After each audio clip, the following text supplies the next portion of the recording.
can't stop the big feelings. They're going to come, and actually they're a great part of life and learning for our young people. But it's how to help them stay calm and de-escalate it. That's the important life skill that we're trying to teach our little people.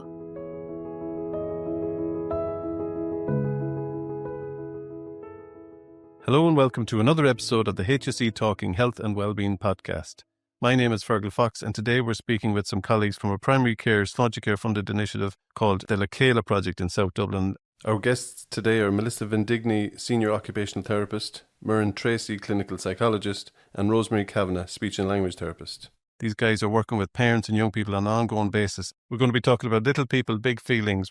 We're going to be talking to parents of preschool and primary school age children about their emotions and how to support their regulation and mental well-being. Melissa, it's your first time. Welcome back, everybody else, back to the podcast. Thanks, Fergal. Great to be back. So we got a fantastic episode the last time talking about teenage anxiety, and now we're talking about a completely different age range, but we're talking about some of the same things, and I guess some of the same themes are going to come up. So we're talking about those early years. So what kind of age range, what's going on at that stage of development? Probably important to start with saying that big feelings are incredibly normal and they're a part of life. As young children, we experience them, so we then learn how to name them and eventually, I suppose, regulate and manage them ourselves.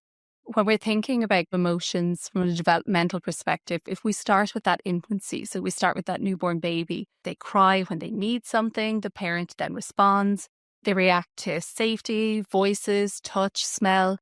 At approximately 6 months, a child will begin to learn that if I do something, then I get the response. So if I cry when I feel that hunger urge, then mum or dad or my caregiver comes to me. Moving up to that toddlerhood, that's when they start to interact with us. We start to get the kind of buys. We start to get them pointing at things when they want something. They start to develop empathy. We start to experience the terrible twos. In my house, terrible twos, threes and fours. But we experience those big emotions, but we don't yet have the communication to talk about them. And we don't yet have the bodily experiences or the neurological experience in order to be able to manage them. We then move into preschool. And that's that kind of age 3 to 5. And that's when we're starting to see that development and awareness around emotions. And that's when we start to see the development of impulse control. So that's being able to manage those big feelings when they come out. And it's important to state that's when we see the start of the development of it. It actually doesn't fully develop. That frontal part of the brain, which is responsible for that control and management, doesn't actually fully develop until they reckon around age 25. So if we think about our expectations, particularly of our young people in those primary school years, we really got to water them right down. They don't yet have the ability to control those impulses. When we move into primary school, we start to see those kind of friendships, those kind of emotional reactions socially. They start to develop that sense of self. They develop a little bit more in that empathy, that understanding of the other, but they are still learning to control those emotional impulses. We know that a child from 7 under cannot regulate their emotions by themselves. And when I say regulate, I mean balance them.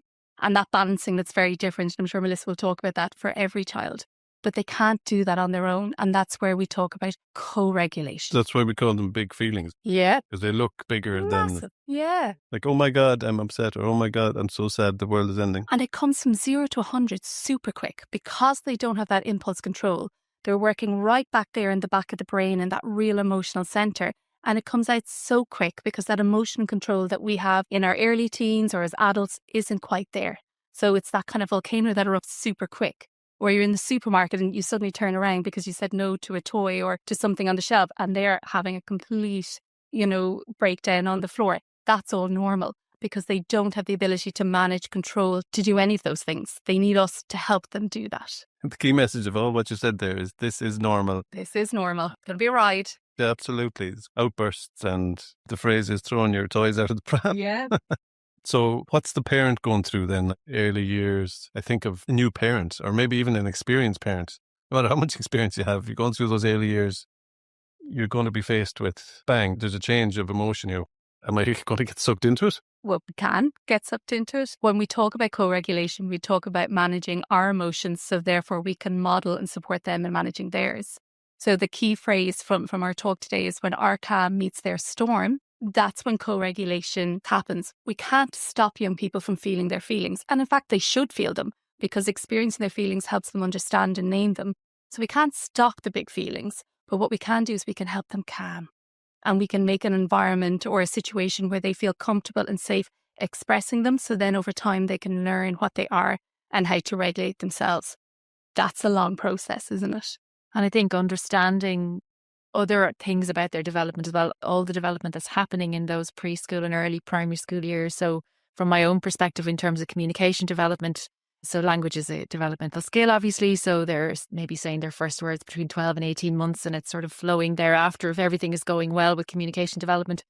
But it is a developmental skill. So a 2-year-old is not going to be able to communicate the same way as a 5-year-old. So we need to kind of manage our own parental expectations around what children can say, what children can understand as well. So the understanding is something that maybe is a little bit less obvious. So that's developmental as well. So children learn to understand vocabulary and sentence structure gradually. So when we're talking to them, we need to kind of match their level if we want to get our message across to them. So if we're talking too much or using long sentences or words that are too tricky, the younger child is not going to understand. And so that just adds to the overwhelm and the kind of experience of feeling anxious and feeling worried and feeling upset and feeling like everything is just too much. And so we need to be really careful about that in terms of matching the child's level of communication as well when we're talking to them or when we're trying to be with them and help them calm. When does this become an issue? This is an issue in your house and you think, oh, I can manage this. But if this is an issue in the public, you're really struggling. Like if you're having challenges going shopping and you have to go shopping. I remember even like our first child. It was so easy, I thought. Just pop the little toddler into the trolley and she was very compliant. And then I had a couple of lads and it was just be crawling all over the place. And it was just so challenging. And then pulling things off the shelves or screaming. You're coming out of the shop and you're just soaked in sweat. And you thought, why did I bring them? Why didn't I just... Parents can't always make that decision. So that emotional outburst, I guess, is normal, but like it still has to be managed by the parent. So what's your advice to parents around that?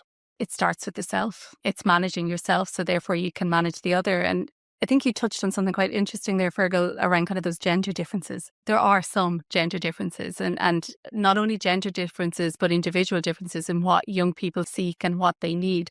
And I suppose some of that comes back to the body and the sensory experience. There is some research out there saying that girls have a little bit more of an ability to manage their emotions and their impulse control. Not all girls at a younger age, and that boys still live in that evolutionary rough, tumble, threat, fight place, so that their emotions actually come out even bigger maybe than little girls. But I don't want to gender stereotype either. I think it's really helpful to look at it from that kind of sensory perspective. So when we're hitting and we're flailing about the place, it just looks like we're hitting and flailing about the place, when in fact the body is getting some gorgeous feedback in those moments.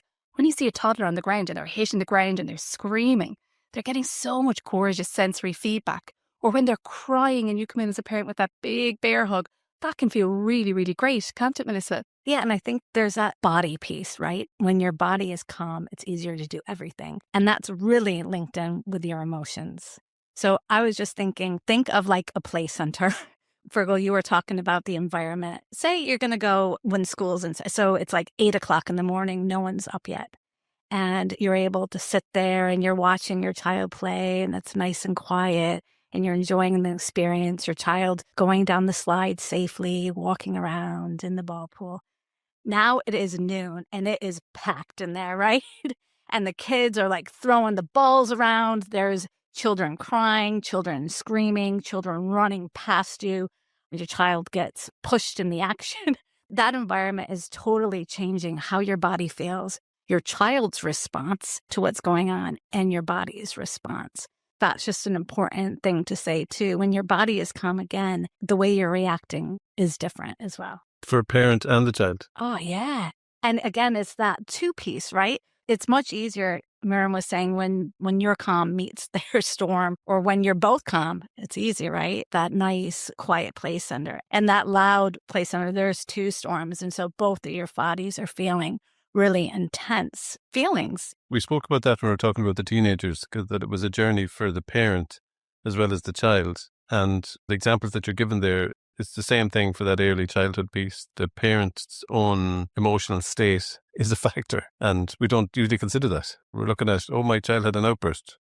I'm not saying what was going on for me. I didn't like the outburst, whatever. And it can be helpful to try and just put yourself in their shoes and think of something that makes you feel like that. So for me, because I have a really bad sense of direction. So if I'm in the car and I don't know where I'm going and the radio's on and the kids are in the car with me or something, and I'm thinking, I have no idea where I am.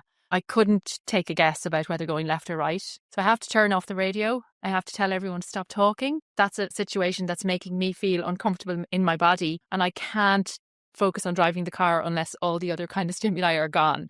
So trying to think about what makes you feel like that. And it can happen quite quickly as well.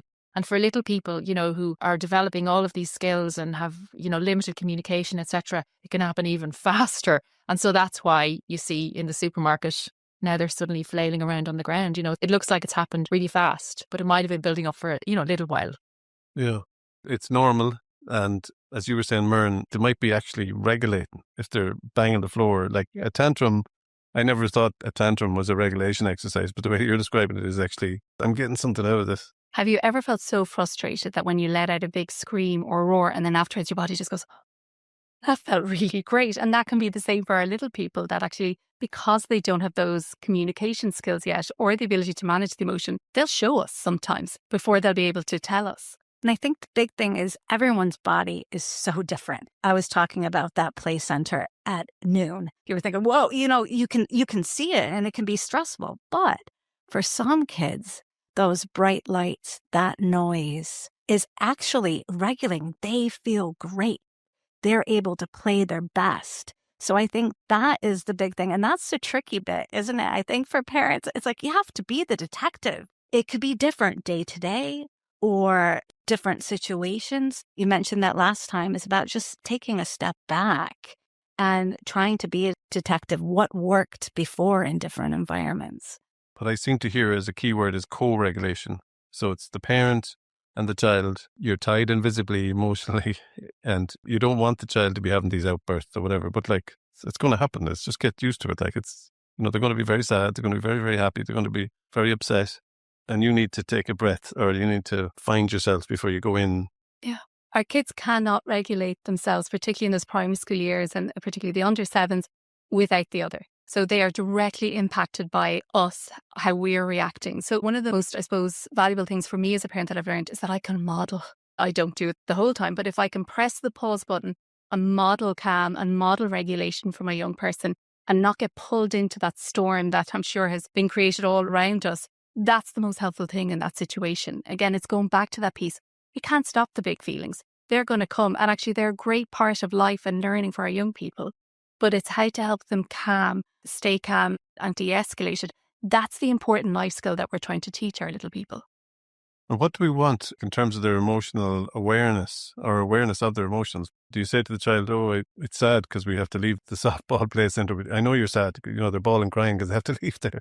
I know it's sad we have to go, but we have to go now. Our time is up. Like, do you kind of acknowledge their feelings, or do you name it? Or how do you don't sit them down in the classroom and go, we're going through emotions today. So how do you build up their emotional awareness? Do you use that through vocabulary or?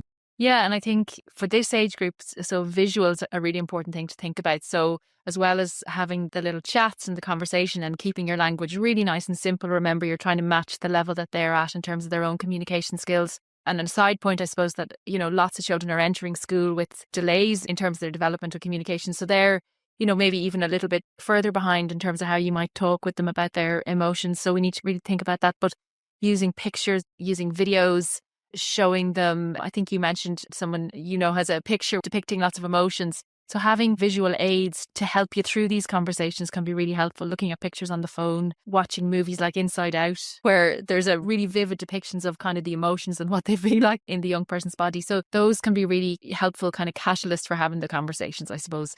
Not in the moment, obviously, of the outburst, but later when the child is a little more regulated. Yeah. So he was trying to thread in any conversation and using cartoons or anything to go, how do you think they're feeling? Instead of talking about that outburst you had last week. Because that's gone. Yeah, that's gone, yeah.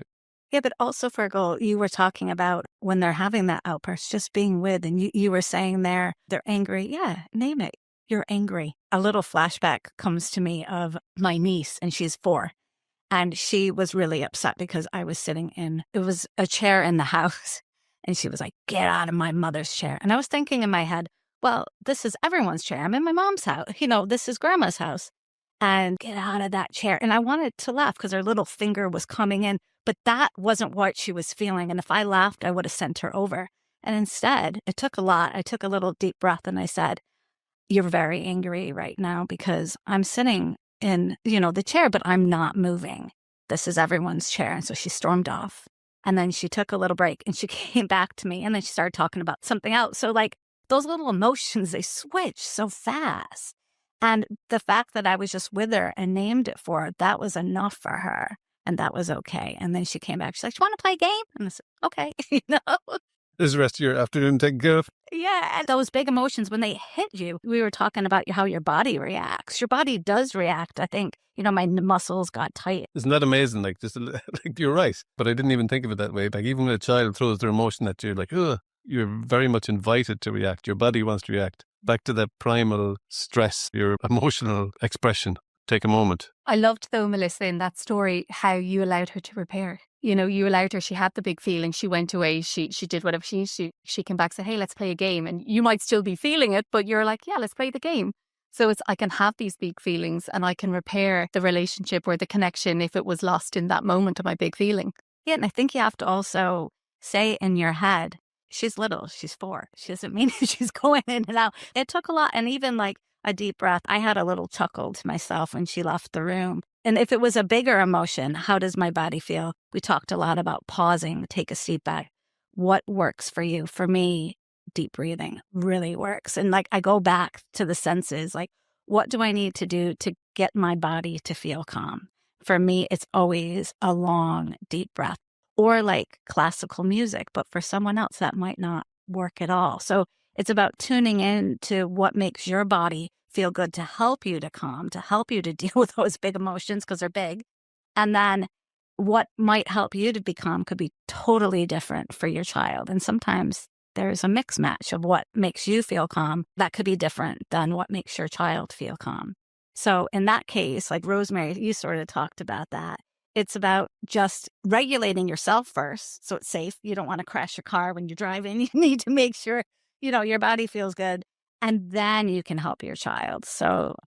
And I wonder, can we catch it in that early escalation? So when we talk about a big feeling, we talk about the little ripples in the sea turning into this big wave of emotion. And sometimes when we can catch it in those early stages, we can put something in place that might kind of bring the big feeling down a little bit. It could be a sensory strategy. It could be distraction. It could be, novelty, a bit of fun. But it's noticing those little ripples. It's knowing your child. And it's noticing those little ripples when they come. I know for one of my young people, when I notice that the seeds are starting to grow for a little big feeling, I notice that they start to run more. And there's kind of a different expression on their face. And it's at that point then that I might get into some heavy lifting. Or I might be like, right, let's get out into the back garden and you can kind of rugby tackle me or you can do something. And it brings them down a little bit.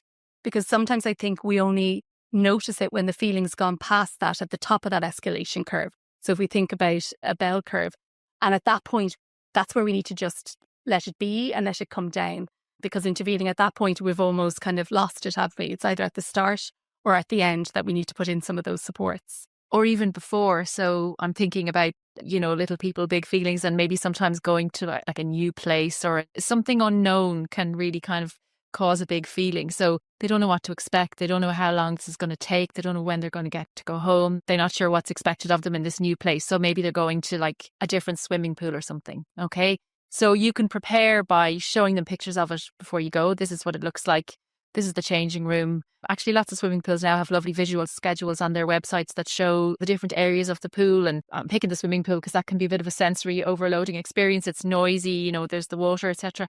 So preparing in advance, again, using visuals maybe to aid that conversation that you're having with them, showing them what's going to happen, how long it's going to last, what's going to happen when that's finished, can be really helpful in terms of sort of preventing some of those big feelings from getting, as Muireann says, up to that higher level. Yeah, I'm thinking of the example that you gave there, Melissa, that there was an opportunity. You could have made it worse. If you don't see this girl is coming to you with an attitude and some emotion that if you don't take a beat, you can make the situation a lot worse, or you can bring them into a situation where it's very difficult to de-escalate.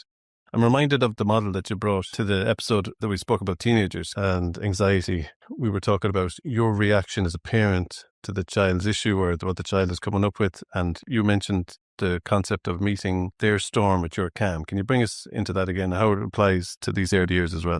I suppose it's the concept that the feelings and behaviours of the people close to us and around us directly impact how we feel and respond. So the idea is if a young person is having that big feeling and they're in that storm of that big feeling, if we can stay calm and regulated, then that will help bring them down to that calm place. So that's what we call co-regulation, where a young person is feeding off our feelings and our reactions, and they're starting to co-regulate and become calm with us. Take the opposite to that. If I'm having a really mad day at work or something's happened maybe on the way home and I come in with a storm and they're having a big feeling moment, if a storm meets a storm, so it's just going to be fire. And that's okay. Those moments are going to happen. But I suppose as a parent, knowing that that co-regulation piece, especially for those younger years, is a vital part of them learning their emotions, expressing their emotions and learning how to self-regulate in later years. If we can stay calm and meet their storm with that calm, that will help bring them down to that place. The 3R model, which was developed by Dr. Bruce Perry, who's an American psychiatrist, researcher, developed the neurosequential model of thinking. And I suppose he talks about the 3Rs as a way of managing big feelings or trauma or anxiety that maps onto the brain. And what I was talking about earlier, that back part of the brain being that survival, that's where our emotion center is. And we need that lovely forward part of the brain, that cortex, for that thinking, reasoning, language, being able to name things. When we're supporting somebody with a big feeling, we got to go right back with them, back to that emotional center place, because that's where they're working from. So we go to that regulate place. So we stay with them. We encourage them, make sure that they're nice and safe. And we model kind of stuff like deep breathing. We decrease our language at that point. So when we're in a place of a big feeling of anger, for example, we're really feeling it. That connectivity to that frontal lobe, that kind of language center, that's disconnected. It's not firing the way that it should. So when I'm there with my young person who's really angry going, calm down now, what's going on? What's blah, blah? And I do that still as a parent. I'm making the situation worse. I'm prolonging that big feeling because I'm flooding them even more. I'm keeping them in that place. So when I talk about that kind of regulate, we go back to less words and we go back to the body. Then we move on to the next R, which is the relate. And this where things are a little bit calmer and we try to understand it from their perspective. They might want a colourful tin of something on the shelf and we're kind of going, it's just a tin of whatever. But from their perspective, that's what they wanted. Or they might have perceived something as being bigger than it is, but we have to walk in their shoes in order to understand it. After that, after we've related, we know we might name the emotion like you did in your example, Melissa, yeah, I get you feel angry. We're not trying to fix it. We're not trying to solve it. We're just relating to it. Then we move on to the reason. And we move to that talking through and some of that lovely solution-focused or problem-focused pieces that Rosemary was talking about in the last podcast. That's when we bring in the language. We're still not using really long sentences. We're still not trying to fix it, but we're being curious and staying in that detective place. One thing to kind of note is that when we've had one of those huge feelings and it's gone through that whole escalation curve, to be able to get to that place where we reason. As a parent, I want to get in there straight away. I'm obviously being a psychologist. I want to talk through it. Let's break it down. And actually, it might take a young person 40 minutes, an hour, even the next day before their body feels in a place where they can talk about it. So it's holding on to that as well as a parent going, I want this to be okay. I want to fix this for them. I want to understand this. Sometimes we have to tolerate our own uncertainty and tolerate, actually, they're not ready for that. They might need a bit more time.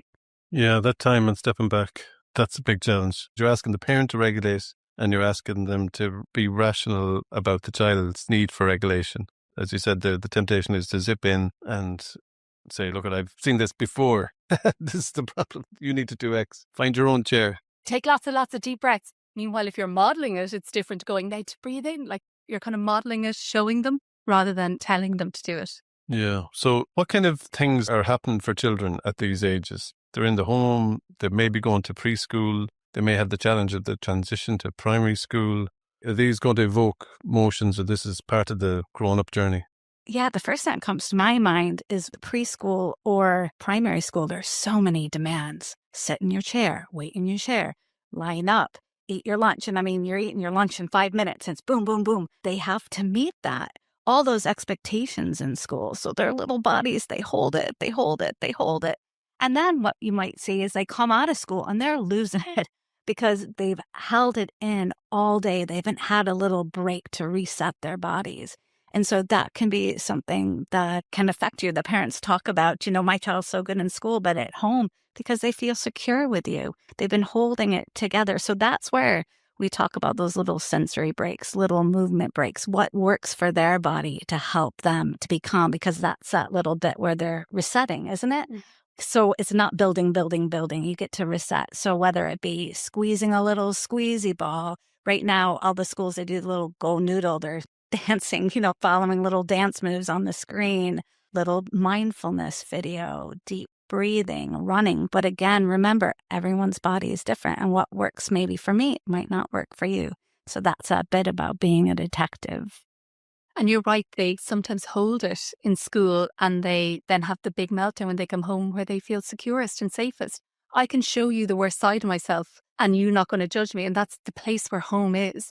And sometimes we get these emotions when they come in the door and we've no idea what has built up to that. But we're still there trying to put in the strategies to try calm it. I'm thinking of some of those sensory attachment pieces of, instead of going straight into the homework, how do we say that kind of sensory calm regulatory scene for them at home? Is it giving them some food, which is lovely and it's a nice sensory piece? Is the home environment nice and calm?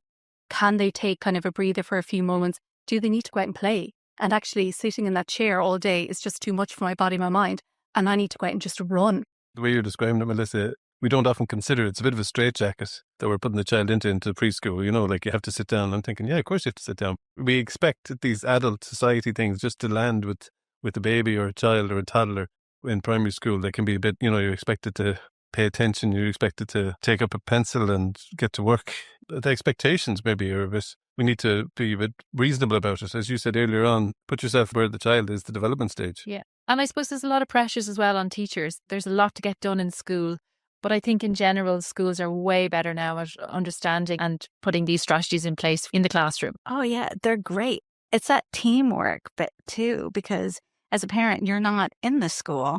And so you can talk to the teachers, and they're doing great things in the schools. They're doing lots of movement breaks. They're really in tune with the sensory needs of the child, movement breaks. You'll see all these different things within the school. And then they're having those breaks, resets, running around, those kind of things. Flexible seating that's coming in is super interesting. I remember doing school observation recently and the kids were down on their bellies with these tables that they could then work on. Instead of having to sit in the seat, they were getting lovely regulation through their bodies and being on their bellies and writing that way. So the schools are trying out different things. They're trying to, I suppose, follow the lead with that.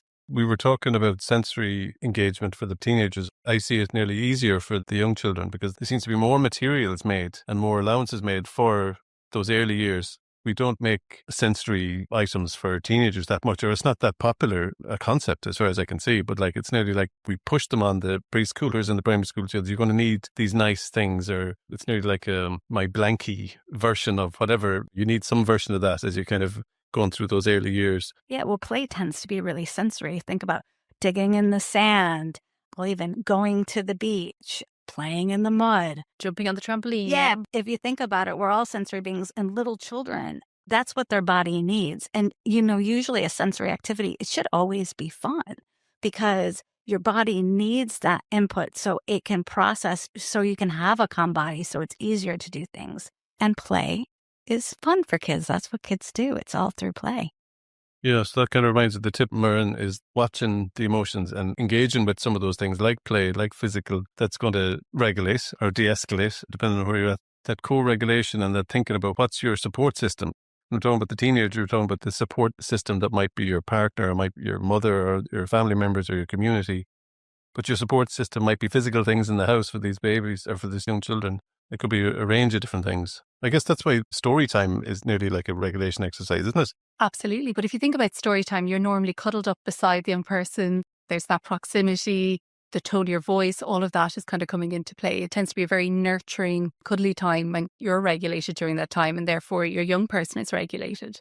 But you're right, there's lots of things that you can put into the home that actually help with that, because I always think with the adolescents, even though we shouldn't always jump to the thinking and the verbal, I'm conscious of what you said the last time, Rosemary, but with the young kids, it goes back to the body, doesn't it? It's always, how do I get them back to their body, understanding their body? And in our house, we have a pull-up bar. And again, people might think for primary school kids or toddlers, why would you have a pull-up bar? Because they can hang off it. and they can swing off it and they can get loads of lovely regulation in their body right before we do story time. So I'm regulating them at different points throughout the day rather than waiting for that big moment where the wave comes. Yeah, and that's a really good point, Muireann. It's that bit, if anything is challenging, say dinner time, sitting at the table. Well, what helps them to sit at the table? Maybe it's a run around. Maybe it's run up and down the stairs in your house, or go out in the yard and run around in a circle, or crawl up the stairs, or do animal walks, or maybe play classical music while you're sitting at the table. It's to look at what do you have in your environment and how can you use it to change the body. You don't have to get anything special. It can be something as simple as the couch cushions on your couch, and you can give your child a little squeeze, or even a bear hug, or wrap a child up in a blanket, put rice in a container and your child can put their hands through, or find little objects. Yeah, I love that. It doesn't have to be extra. One of our children used to have a fascination of making tents, but basically it's just putting a sheet over a couch or over two chairs and getting them and their friends, when there be somebody coming to visit, into the tent. But the tent could be made with nothing. And like, they create a mess, obviously, but like, it was such, there's just something about going into a little dark area and there's like a secret den all of a sudden, and it costs nothing. So it's just another example to add to your list there. That's fantastic. We're encouraging parents to look at those things. And as you said, Muireann, be aware of what's a good time or when you need to do this regulation exercise. You might even be calling it regulation, like it's playtime. It's a way of interacting. When we're thinking about being kind to ourselves as parents, like, what kind of sensory input do we need? Like, as Melissa said, we're all sensory beings. So just because we grow up and we're not playing, it doesn't mean we don't need sensory input to help us kind of feel calm and regulated. And again, circling right back to Muireann's point about our calm has to meet their storm. So we've got to regulate ourselves as well. And what's regulating for our children might not be the same as what's regulating for us. So tuning into that, I'm thinking back to when my kids were much younger and they were all in primary school, and like, it was that crazy get them home sort of, chaos and different pickup times, and you might be up at the school for an hour while you're waiting for the older ones to finish. And by the time you get back to the house, you're just sort of, oh, now we have to do homework. And so I sort of just built in this routine of always making a cup of tea and sitting down with it just when I got home. And it wasn't even drinking the tea, it was kind of holding the cup and the warmth of it that helped me regulate. Not every day, but sometimes. Just take a little break before moving on to the next thing. So it's building little moments throughout the day that help us as parents stay regulated, because then we're going to be able to help our children when they have these tricky, big feelings, as they inevitably will. Yeah, it sounds like you're taking a bit of a mindful approach to that. Reminds me of what Niamh said in the last podcast that we had around buttering a slice of toast and having a cup of tea with your teenager, just to talk to them. And that process, don't worry about the topic, just make the tea and toast. Make that a little moment that you're not even naming. So your tea is your little mindful moment to regulate before you take the next step. Parents' work is just so endless, isn't it? Like, we need to just acknowledge that parents and those early years parents, every parent at every stage, I suppose. But, when they have those little people, you're anxious. You might be a first-time parent, or even if you're not, it's just such a busy space. You're talking about trying to keep the place clean, trying to keep the clothes clean, trying to get the washes done and your food and then the school things come in, and it's just endless, isn't it? And you're being bombarded with lots of advice from people and also from the internet and from books. There's never been so much parenting advice out there, but actually that can be really tricky to navigate, especially if you feel like maybe things have gone a little bit off kilter or you're not doing a good job. Building in things that maintain that connection with your child. It's your child and you know them. So the book doesn't know anything about your child. There'll be some good advice, obviously, but it's tuning into your child's preferences in terms of sensory, as Melissa said, and in terms of where they're at with their development, and trying to match that. If you can do that, then you're not going to go far wrong. It's hard to feel like you're doing a good job. And I think it's really important to acknowledge that, because our young people don't come with little manuals. You're learning alongside their development. So you get to a point where you're like, okay, I've got this. I know what's going on. And then they move into another developmental stage and you're like right back to trying to figure out how to respond, how to manage. And it's being compassionate with yourself around that and allowing the mistakes to be made, acknowledging them and knowing that if a storm meets a storm, that's okay. I can go back. I can repair that. It's important to, if there's a rupture in the relationship or the connection, you circle back and you say, you know what, Mummy didn't do that maybe the best way, or I'm sorry I shouted. Maybe I could have done that better. Or ask them, what did you need? If they're in the space where they have that language, what did they need in that moment? And often they'll be well able to say, actually, I needed you to do this. So being okay with not being an expert. You're an expert in your child, but you're not always an expert in how to manage situations or how to react to them. Yeah, I think that's one of the key takeaways for me, is that trying to meet your storm with the calm and having that self-reflection space that you're not always going to get it right. Yeah. When you get it wrong, you can say, no, I went at that storm with a storm, or I wasn't able to be calm, wasn't able to regulate myself. So that is an ongoing challenge for parents, and we have to acknowledge that. And then your piece, Rosemary, about the self-care reminds us of the good enough parent that we were talking about in the previous podcast. The good enough parent for the early years, it's challenging, it's busy, and you're going to be getting advice from everywhere, but you need to give yourself a bit of space. But I think too, say a situation didn't go the way you wanted it to, that's where you can learn, say, oh, what am I going to do next time? So I think that piece, is really critical. If something doesn't work, that's okay. You've gotten more insight that maybe next time you can do it a little bit differently. There's hope there. Yeah, absolutely. It's not putting yourself under the pressure as a parent to get it all right all of the time, to be that Instagram perfect parent that actually just doesn't exist. Yeah, the Instagram perfect parent doesn't exist. No, I think that's the key message. You're going to have all these emotions and you want to support your child through regulating and relating to them and reasoning through them. And you're going to have to be on a bit of an emotional journey yourself as a parent. Is there anything else you want to highlight before we come to the end of this episode? That it's all normal. That's all normal, for young children. So I suppose it's important to recognize that. Okay. I'd like to thank you all for coming in to talk to me today. It was really interesting, your insights that you shared. Rosemary, Kavanagh, Melissa Vindigni, Muireann, Treacy from the Lacala project in South Dublin. Really appreciate your time and expertise. Thanks also to the listeners for tuning into another episode. And if you want to get in touch with HSE Health and Wellbeing, you can email us on healthandwellbeing.communications@hse.ie. You can also check us out on LinkedIn and Twitter. Thanks for tuning in to another episode of HSE Talking Health and Wellbeing.